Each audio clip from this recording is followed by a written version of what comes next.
এই যে রান্না করতে চলে এসেছি, রান্না করব।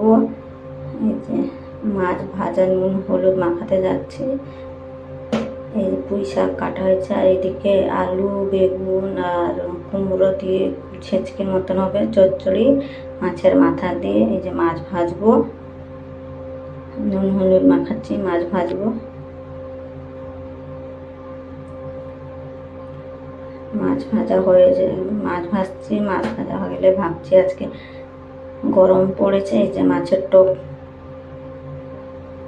টক বানিয়েছি, সব কিছু হয়ে গেছে। ভিন্ডিটা দিয়ে দিচ্ছি, ভিন্ডি দিয়ে গেলে মাছের টক হয়ে যাবে। এইদিকে এই তরকারিটাও হয়ে যাবে। আর একটা আছে, চুনো মাছ নিয়ে এসেছিল বরমশাই।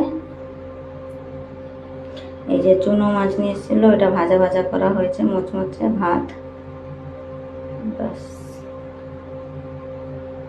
আর একটা নতুন জিনিস, এই যে লিচু নিয়ে এসছে 200 টাকা কিলো। এই 250 গ্রাম লিচু নিয়ে এসছে বরমশাই, খেয়ে দেখবো। তো বলছে খেয়ে দেখ মিষ্টি আছে কি টক আছে। রান্না করতে করতে এই যে লিচুটা খুব মিষ্টি, বলছে 200 টাকা কিলো, টক নাকি দেখ চেখে। যে রান্না হয়ে গেছে। আজকে রান্না বরমশাই করেনি, আমি করেছি। বরমশাই চান করতে গেছে, বরমশাই চান হয়ে গেছে, খাবো আমরা সবাই। কেমন আছো? সবাইকে টাটা।